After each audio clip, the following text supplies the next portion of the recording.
ప్రభుత్వం ప్రతిష్టాత్మకంగా నిర్వహిస్తున్న తెలంగాణ రైజింగ్ గ్లోబల్ సమ్మిట్ కాసేపట్లో ప్రారంభం కానుంది. భారీగా పెట్టుబడులు ఆకర్షించడం ద్వారా ప్రముఖ కంపెనీలకు ఒక గమ్యస్థానంగా రాష్ట్రాన్ని ప్రపంచానికి పరిచయం చేసే వేదిక రెడీ అయింది. అన్ని రకాల ఉత్పత్తులను మన రాష్ట్రంలోనే తయారు చేసేలా చైనా ప్లస్గా తెలంగాణను తీర్చిదిద్దాలన్న లక్ష్యానికి దిశానిర్దేశం చేసేందుకు 2 రోజుల పాటు అంతర్జాతీయ సదస్సు జరుగుతోంది. రంగారెడ్డి జిల్లా కందుకూరులోని ఫ్యూచర్ సిటీలో 100 ఎకరాల విస్తీర్ణంలో జరగనున్న ఈ సదస్సుకు 44 దేశాల నుంచి 154 మంది ప్రతినిధులు హాజరవుతున్నారు. ప్రపంచవ్యాప్తంగా ప్రముఖ కంపెనీల నుంచి ప్రతినిధి బృందాలు పాల్గొంటున్నాయి. అమెరికా నుంచే 46 మంది వివిధ కంపెనీల ప్రతినిధులు వస్తున్నారు. మధ్యాహ్నం 1 గంటకు గ్లోబల్ సమ్మిట్ను రాష్ట్ర గవర్నర్ జిష్ణుదేవ్ వర్మ ప్రారంభిస్తారు. సుమారు 2000 మంది దేశ విదేశీ అతిథులు ప్రారంభ వేడుకకు హాజరు కానున్నారు. అత్యాధునిక హంగులతో ఏర్పాట్లు చేశారు. మధ్యాహ్నం 2:30 గంటలకు సీఎం రేవంత్ రెడ్డి ప్రసంగిస్తారు. తెలంగాణలో ప్రజాపాలన, పెట్టుబడుల అవకాశాలు, ప్రభుత్వం అందించే సహకారం, విజన్ 2047 డాక్యుమెంట్ లక్ష్యాలు, అలాగే భారత్ ఫ్యూచర్ సిటీపై వివరిస్తారు.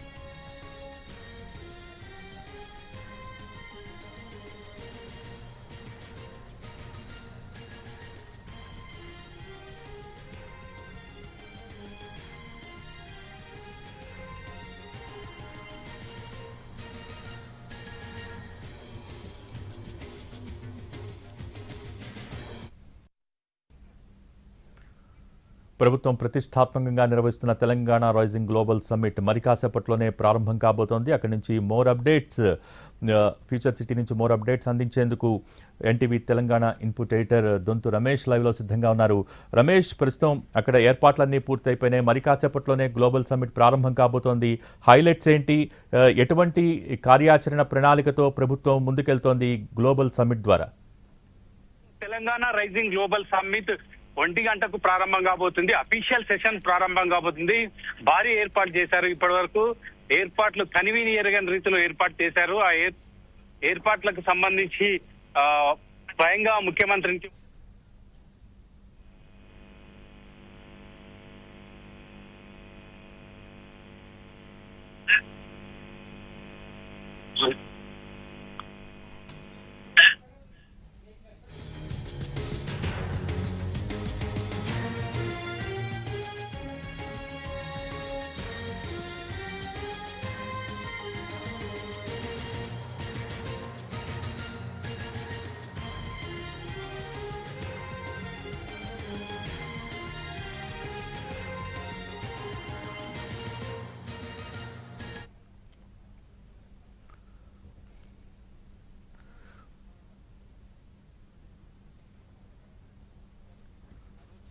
మరి కాసేపట్లోనే గ్లోబల్ సమ్మిట్ ప్రారంభం కాబోతోంది. భారీగా పెట్టుబడులు ఆకర్షించడం ద్వారా ప్రముఖ కంపెనీలకు గమ్యస్థానంగా రాష్ట్రాన్ని ప్రపంచానికి పరిచయం చేసే వేదిక రెడీ అయిపోయింది. అన్ని రకాల ఉత్పత్తుల్ని మన రాష్ట్రంలోనే తయారు చేసేలా, అలాగే చైనా ప్లస్గా తెలంగాణను తీర్చిదిద్దాలన్న లక్ష్యానికి దిశానిర్దేశం చేసేందుకు 2 రోజుల పాటు అంతర్జాతీయ సదస్సు జరుగుతోంది.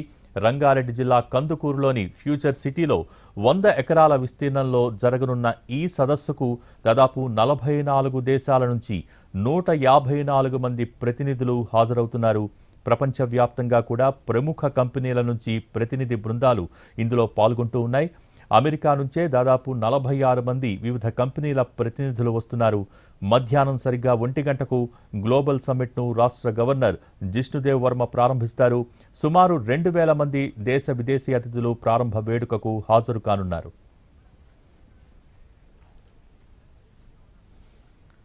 సో మోర్ అప్డేట్స్ అందించేందుకు తెలంగాణ ఇన్పుట్ ఎడిటర్ దొంతు రమేష్ సిద్ధంగా ఉన్నారు.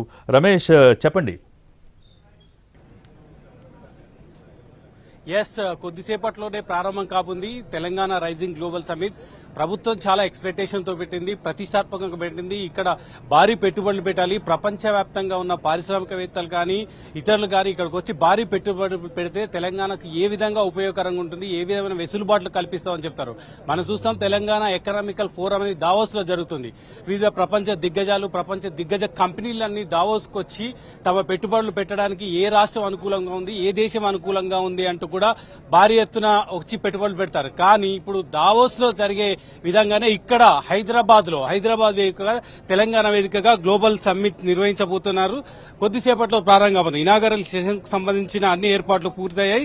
సమావేశం తొలి రోజున ఈ రోజు ప్రారంభమవుతుంది. ప్రారంభం కాగానే ముఖ్యమంత్రి గవర్నర్ విష్ణుదేవ్ వర్మ దాన్ని ప్రారంభం చేస్తారు. ఆ తర్వాత ముఖ్యమంత్రి కూడా పాల్గొంటారు. గ్లోబల్ సమ్మిట్ వేదికగా ప్రధాన వేదికగా సమాంతరంగా ఏర్పాటు చేసిన 4 మీటింగ్ హాల్స్ ఉన్నాయి. ఆ మీటింగ్ హాల్ కు సంబంధించి ప్యానల్ డిస్కషన్లు కూడా జరుగుతాయి. అదేవిధంగా 12 అంశాలపైన ఈ చర్చ జరుగుతుంది. ఆ 12 అంశాలకు సంబంధించిన వేదికలు కూడా పూర్తి స్థాయిలో ఏర్పాటు చేస్తారు. వివిధ రంగాలు వివిధ అంశాలపైన ఇందులో చర్చిస్తారు. సంబంధిత శాఖలు సంబంధిత మంత్రుల సారథ్యంలో ఆయా రంగాలకు నిపుణులు మేధావులు చర్చలో పాల్గొంటారు. ప్రధానంగా 3 గంటల నుంచి 4 గంటల వరకు మొదటి సెషన్ జరుగుతుంది. దానికి సంబంధించి హాల్ నెంబర్ 1 లో the just transmission of into 2047 కు $3 ట్రిలియన్ ఎకనామీగా తెలంగాణను అభివృద్ధి చేయాలనేది ప్రభుత్వ లక్ష్యం. దానికి సంబంధించి తెలంగాణ భవిష్యత్తు ఇంధనం గ్రీన్ ఎనర్జీ దిశలో ఏ విధంగా ముందడుగు వేస్తుంది, గ్రీన్ ఎనర్జీకి విపరీతమైన ప్రాధాన్యత తెలంగాణ ప్రభుత్వం ఇస్తుంది. ఆ ప్రాధాన్యతకు సంబంధించిన మొదటి సెషన్ హాల్ నెంబర్ 1 లో జరుగుతుంది. హాల్ నెంబర్ 2 లో గ్రీన్ మొబిలిటీ 2047 ఎలక్ట్రికల్ వాహనాలు నాన్ ఎమిషన్ టెక్నాలజీకి సంబంధించిన చర్చ జరుగుతుంది హాల్ నెంబర్ 2 లో. హాల్ నెంబర్ 3 లో అదేవిధంగా సాంకేతిక రంగంలో సెమీ కండక్టర్ ఫ్రంటియర్ టెక్నాలజీకి సంబంధించిన అవకాశాలను పరిశీలిస్తారు. హాల్ నెంబర్ 4 లో విద్యారంగంలో తెలంగాణలో గ్లోబల్ సెంటర్ గా ఏ విధంగా తీర్చిదిద్దాలి, ప్రధానంగా విద్యకు అత్యంత ప్రాధాన్యత ఇస్తుంది. ఇప్పటికే చాలా తెలంగాణ ప్రభుత్వం ముందడుగు వేసింది. దానికి సంబంధించి విద్యారంగంలో తెలంగాణ గ్లోబల్ సెంటర్ గా ఏ విధంగా తీర్చిదిద్దాలి, కేవలం తెలంగాణ దేశంలో కాదు ఒక గ్లోబల్ సెంటర్ గా తెలంగాణను తీర్చిదిద్దాలన్న అంశానికి సంబంధించిన డిస్కషన్ కూడా జరుగుతుంది. మొత్తం 12కు సంబంధించిన అంశాలపైన జరుగుతుంది. దీనికి సంబంధించిన భారీ ఏర్పాట్లు కూడా పూర్తయ్యాయి. మనం చూస్తున్నాం, ఒకప్పుడు మనం ఉన్న వేదిక ఇది కామన్ గా రాళ్లు రప్పలతో నిండి ఉన్న వేదిక. కానీ ఇప్పుడు పూర్తిగా గ్లోబల్ సమ్మిట్ కోసం భారీ ఏర్పాట్లు చేశారు. ఎక్కడ చూసినా సాంకేతికత కనిపిస్తుంది. భారీ ఎల్సీడీలు పెట్టారు. అదేవిధంగా వివిధ దేశాలకు సంబంధించిన నాయకులు దిగ్గజాలు దీనికి సంబంధించిన పారిశ్రామికవేత్తలు వాళ్ళందరూ రావడానికి ఎటువంటి ఏర్పాట్లు చేశారో మనం ఒకసారి విజువల్స్ లో చూడొచ్చు. ప్రభుత్వం తెలంగాణని ముందు అడుగు వేయాలి, ప్రపంచ చిత్రపటంలోనే తెలంగాణను ఒక ప్రత్యేక స్థానం కల్పించాలి. భారత్ ఫ్యూచర్ సిటీ పేరుతో ఇక్కడ నిర్వహిస్తున్న అత్యాధునిక స్థాయిలో ఏర్పాటు చేసిన ఈ భారత్ ఫ్యూచర్ సిటీలో ఏ విధంగా 2 రోజుల పాటు 44 దేశాలకు సంబంధించిన ప్రతినిధులు 154 మంది ప్రతినిధులు అంతర్జాతీయ ప్రతినిధులు పాల్గొంటున్నారు. ఒక అమెరికా నుంచే 46 మంది వివిధ దేశాల వివిధ కంపెనీలకు సంబంధించిన ప్రతినిధులు హాజరవుతున్నారు.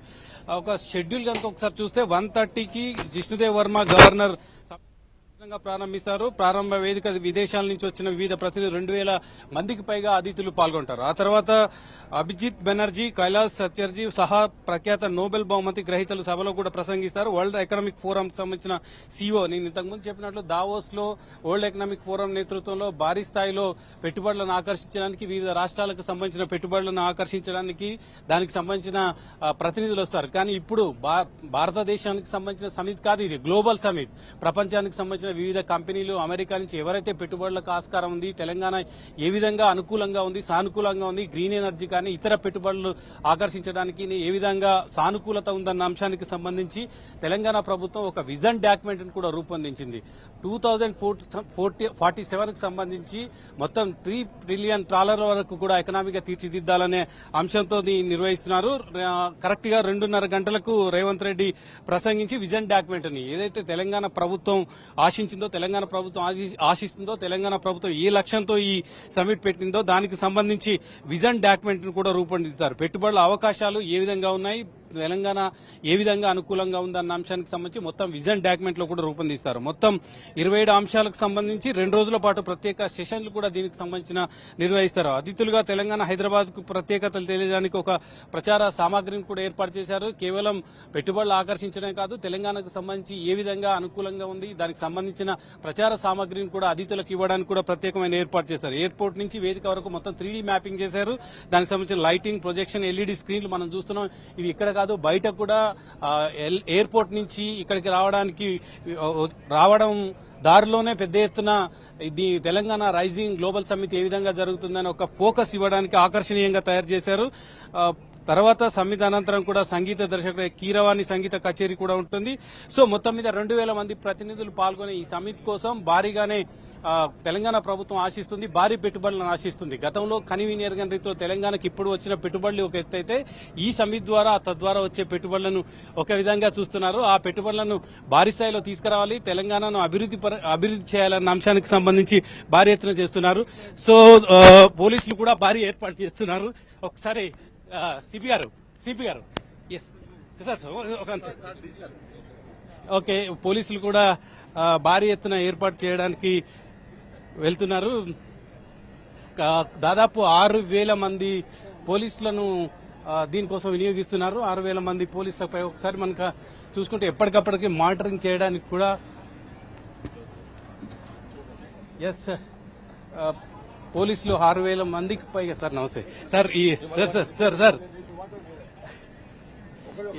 డీజీపీ కూడా దగ్గర నుండి పర్యవేక్షిస్తున్నారు. సమితికి సంబంధించి ఇక్కడ ఏ లోటుపాటు లేకుండా ఎక్కడైనా దీనికి సంబంధించిన ఏ విధమైన ఆటంకాలు లేకుండా ఉండడానికి స్వయంగా డీజీపీ రంగంలోకి దిగి ఈ సమితికి సంబంధించిన భద్రతా ఏర్పాట్లను కూడా పర్యవేక్షిస్తున్నారు.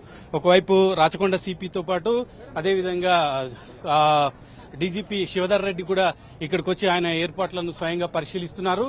ఎక్కడ ఏ మాత్రం ఆటంకం లేకుండా ఉండడానికి తదనుగుణంగా ప్రత్యామ్నాయ ఏర్పాటు చేయడానికి ఎయిర్పోర్ట్ నుంచి మొదలుకుంటే ఔటర్ రింగ్ రోడ్ నుంచి మొదలు పెట్టుకుంటే భారీ బందోబస్తు ఏర్పాటు చేశారు. 6,000 మందికి పైగా పోలీసులు ఉపయోగిస్తున్నారంటే ఈ రైజింగ్ ని ఎంత పకడ్బందీగా ఏర్పాటు చేశారనేది మనం చూడవచ్చు.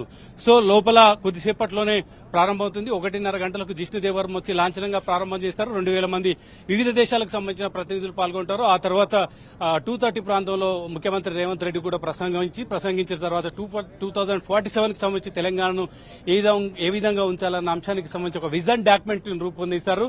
ఇంతకు ముందు చెప్పినట్లు గ్లోబల్ సమ్మిట్ అంటే గతంలో దావోస్ లో జరిగిన మాదిరిగానే ఇక్కడ జరుగుతుందని చెప్పాలి. అక్కడికి ప్రపంచ దేశాలకు సంబంధించిన దిగ్గజ కంపెనీలు వస్తాయి. ఇప్పుడు వివిధ దేశాలకు సంబంధించిన దిగ్గజ కంపెనీలు కూడా ఇక్కడికి వస్తాయి.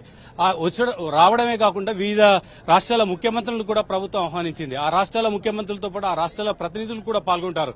ఎక్కడైతే ఆ రాష్ట్రంలో ఏదైనా పరిశ్రమ ఏర్పాటు చేయడానికి కానీ గ్రీన్ ఎనర్జీకి సంబంధించిన వ్యవహారాన్ని అక్కడ చక్కబెట్టలేకపోయినా ఈ రాష్ట్రంలో అనుకూలంగా ఉంటే ఆ రాష్ట్రానికి సంబంధించిన అనుకూలతలను అవి తీసుకొని ఇక్కడ ఇండస్ట్రీస్ ఏర్పాటు చేయడానికి కానీ పెట్టుబడులు పెట్టడానికి కానీ అవకాశం కల్పించే విధంగా ఆ విజన్ డాక్యుమెంట్ లో ముందుగా వివరిస్తారు. వివరించడమే కాకుండా తెలంగాణ వనరుల పరంగా అదేవిధంగా పరిశ్రమలు ఏర్పాటు చేయడానికి ఏ విధంగా అనుకూలంగా ఉంది, ఎయిర్పోర్ట్ కనెక్టివిటీ ఉంది, అదేవిధంగా ఔటర్ రింగ్ రోడ్డు ఉంది, అదేవిధంగా 3 జోన్లుగా విభజించి ఏ విధంగా రూరల్ ఎకనామీని ఏ విధంగా డెవలప్ చేయాలి, అదేవిధంగా అర్బన్ సెక్టార్ని ఏ విధంగా చేయాలి, అదేవిధంగా సెమీ అర్బన్ ఏరియాని ఏ విధంగా అభివృద్ధి చేయాలన్న అంశానికి సంబంధించి పూర్తి స్థాయిలో ఒక విజన్ డాక్యుమెంట్ లో రూపొందించి దాన్ని వివరించడానికి ప్రయత్నం చేస్తారు. వివరించిన తర్వాత ఈ తెలంగాణ ప్రభుత్వం ఎన్ని వేల కోట్ల పెట్టుబడులు తీసుకురావాలన్న అంశానికి సంబంధించి ఒక స్పష్టత ఉంది. కాకపోతే ఈ 2 రోజుల పాటు పూర్తయిన తర్వాత సమిట్ పూర్తయిన తర్వాత ఆ పెట్టుబడులకు సంబంధించిన స్పష్టత వచ్చే అవకాశం ఉంది. ఇప్పటికే చాలా మంది ఎంఓయూలు కుదుర్చడానికి ప్రయత్నం చేశారు.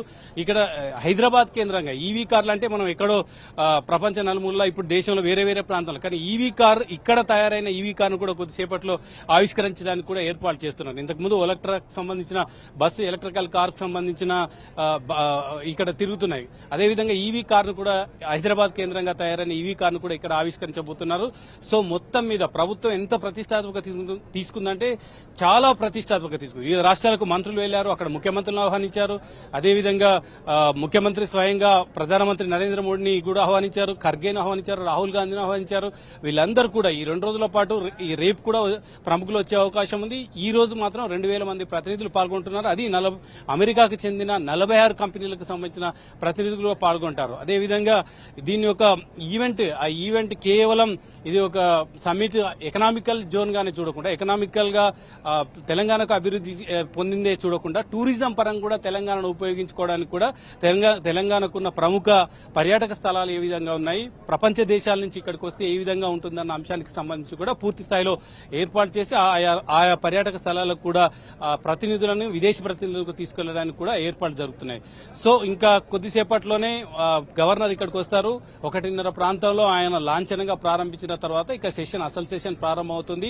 గ్లోబల్ సమిట్ కి సంబంధించిన ఈ రోజు మొత్తం కూడా విజన్ డాక్యుమెంట్ వివిధ అంశాలపైన చర్చ జరుగుతుంది. ఆ చర్చ సందర్భంగా విజన్ డాక్యుమెంట్ లో ముఖ్యమంత్రి విడుదల చేసిన విజన్ డాక్యుమెంట్ లో ఏ విధంగా ఉంది, దాన్ని ఏ విధంగా ఫుల్ఫిల్ చేస్తారు, ఒకవేళ ఒక పరిశ్రమ పెట్టాలన్నా, 1,000 కోట్ల పెట్టుబడులు తెలంగాణ రాష్ట్రంలో పెట్టాలన్నా దానికి సంబంధించిన తెలంగాణ ప్రభుత్వం ఎటువంటి వెసులుబాట్లు కల్పిస్తుందో ఆ వెసులుబాట్లను ఏ విధంగా పరిశ్రమలు పెట్టాలనుకున్న వాళ్ళు, పారిశ్రామికవేత్తలు, పెట్టుబడిదారులు ఏ విధంగా తమకు అన్వయించుకుంటారో, ఏ విధంగా తమకు ప్రయోజనం కల్పిస్తారు, తద్వారా ఎంప్లాయ్మెంట్ ఏ విధంగా జనరేట్ అవుతుంది, తెలంగాణ ప్రజలకు ఏ విధంగా ఉపయోగపడుతుంది అన్న అంశానికి సంబంధించి పూర్తి స్థాయిలో ఇచ్చిన తర్వాత ఆ తర్వాత పరిశ్రమలకు ఎంఓయూలు కుదుర్చుకోవడానికి కూడా ఏర్పాటు చేస్తాయి. ఇక్కడ సమితిలో వచ్చి ఇప్పటికిప్పటికే ఎంఓయూలు కుదుర్చుకున్న వాళ్ళు కాకుండా ఆల్రెడీ ఇప్పటికే కొన్ని చర్చలు అయ్యాయి. కొన్ని కంపెనీలకు సంబంధించి తెలంగాణలో ఇన్వెస్ట్ చేయడానికి కూడా ఫోర్త్ సిటీ భారత్ ఫ్యూచర్ సిటీకి సంబంధించిన ఇప్పుడు ఈ మనం ఉన్న ప్రాంతంలోనే దాదాపు 16 నుంచి 19,000 ఎకరాలు ఆల్రెడీ గవర్నమెంట్ అక్వైర్ చేస్తుంది.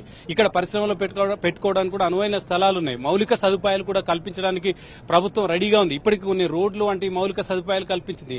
ఎయిర్పోర్ట్ నుంచి కేవలం ఇక్కడికి రావడానికి, భారత్ ఫ్యూచర్ సిటీ రావడానికి కేవలం 20 నిమిషాల వ్యవధి మాత్రమే పడుతుంది. ఆ తర్వాత ఇక్కడ నుంచి నేషనల్ హైవే కూడా కనెక్టివిటీ ఉంది, ఔటర్ రింగ్ రోడ్ కూడా కనెక్టివిటీ ఉంది. సో ఇవన్నీ చూసుకుంటే ఎటువైపు నుంచి చూసుకున్నా పరిశ్రమలు పెట్టుకోవాలనే వారికి చాలా అనువైన ప్రాంతంగా భారత్ ఫ్యూచర్ సిటీ ఉంది. దానిని ఉపయోగించుకొని తమ రాష్ట్రంలో పెట్టుబడులు పెట్టాలి. తద్వారా ఆ తెలంగాణ ఆర్థిక రంగంలో విపరీతమైన పురోగతి సాధించాలి. అదేవిధంగా ఇక్కడ ఉపాధి అవకాశాలు కూడా మెరుగుపడాలి. కేవలం గవర్నమెంట్ సెక్టార్లోనే కాకుండా ప్రైవేట్ సెక్టార్లో కూడా ఉపాధి అవకాశాలు మెరుగుపరచాలనేది ప్రభుత్వ లక్ష్యంగా కనిపిస్తుంది. ఆ దిశగా ముందడుగు వేయడానికే తెలంగాణ ప్రభుత్వం ముందుకెళ్తుంది. అందుకే భారీ పెట్టుబడులు ఆహ్వానిస్తుంది. ఎక్కడికో విదేశాలకు వెళ్లి మా రాష్ట్రంలో పెట్టుబడులు పెట్టాలి, మా రాష్ట్రానికి రండి అని చెప్పకుండా ఇక్కడనే ఒక సమితి ఏర్పాటు చేసి ఇక్కడనే వివిధ దేశాలకు సంబంధించిన ప్రతినిధులు ఆహ్వానించి తమ దగ్గర పెట్టుబడులు పెట్టాలి. తమది ఏ విధంగా అనుకూలమైన ప్రాంతం Bharat future city already Secunderabad, Hyderabad, Cyberabad ఈ 3 సిటీలు ఆల్రెడీ డెవలప్ చెంది ఉన్నాయి. ఇప్పుడు భారత్ ఫ్యూచర్ సిటీ ఇప్పుడు కాంగ్రెస్ ప్రభుత్వం ఆశిస్తుంది. ఈ 2 సిటీల్లో ఆల్రెడీ కావాల్సినంత అభివృద్ధి జరిగింది. ఇక మరొక సిటీని మేము ముందుకు తీసుకురాబోతున్నాం. అది బొకేలో పెట్టి ఇవ్వగలుగుతున్నాం, ప్రపంచానికి ఇవ్వగలుగుతున్నాం. ఆ బొకేలో ఎవరెవరు ఇన్సెట్ అవుతారు, వాళ్ళు రావాలి, వాళ్ళు వచ్చి పెట్టుబడులు పెట్టాలనేది ఇప్పుడు చూపిస్తుంది. ఇప్పటికే ఈ 3 సిటీలు హైదరాబాద్, సికింద్రాబాద్ తో పాటు సైబరాబాద్ లో కూడా హైటెక్ సిటీ ప్రాంతం అంతా కూడా పూర్తిగా అభివృద్ధి చెందిన నేపథ్యంలో ఆ సిటీల మీద ఎఫెక్ట్ పడకుండా, ఆ సిటీల మీద బర్డన్ పడకుండా ఇంకా మరొక సిటీని రూపొందించే కొత్త ప్రపంచాన్ని సృష్టించే విధంగా ఇక్కడ ఏర్పాట్లు ఉండాలి. ఇక్కడ ఫ్యూచర్ లో ఏ విధంగా చేయబోతున్నాం అనేది ప్రభుత్వ లక్ష్యంగా కనిపిస్తుంది. ఆ లక్ష్యం నెరవేరడానికి ప్రపంచ దిగ్గజ కంపెనీలు ఆహ్వానిస్తుంది, ప్రపంచ ప్రతినిధులు ఆహ్వానిస్తుంది, తమ దగ్గర పెట్టుబడులు పెట్టడానికి విజన్ డాక్యుమెంట్ రూపొందిస్తుంది. $3 ట్రిలియన్ ఎకనామీని తీర్చిదిద్దాలనే ముఖ్యమంత్రి రేవంత్ రెడ్డి కాంగ్రెస్ ప్రభుత్వం కళ నెరవేరుతుందా లేదా, ఎన్ని భారీ స్థాయిలో పెట్టుబడులు వస్తాయి, ఎన్ని దిగ్గజ కంపెనీలు ఇక్కడ పెట్టుబడులు పెడతాయి అనేది మనం వేచి చూడాల్సిన అవసరం ఉంది. విజన్ డాక్యుమెంట్ కూడా చాలా మంది నిపుణులతో చర్చించి అదేవిధంగా చాలా మంది ప్రపంచ స్థాయిలో పారిశ్రామికవేత్తలు చర్చించిన తర్వాతనే ఒక విజన్ డాక్యుమెంట్ రూపొందించారు. ఆర్థికవేత్తలతో కూడిన నిపుణులతో కూడా ఆ విజన్ డాక్యుమెంట్ రూపొందించి ఈ రోజు ప్రపంచం ముందుంచబోతున్నారు. కేవలం తెలంగాణ ముందు కాదు, ప్రపంచవ్యాప్తంగా వచ్చిన 2000 ప్రతినిధుల ముందు విజన్ డాక్యుమెంట్ ఉంచబోతున్నారు. ఆ విజన్ డాక్యుమెంట్ ఏ విధంగా తెలంగాణకు అభివృద్ధి దిశగా తీసుకెళ్లడానికి ప్రయత్నిస్తుంది అనేది చూడాలి.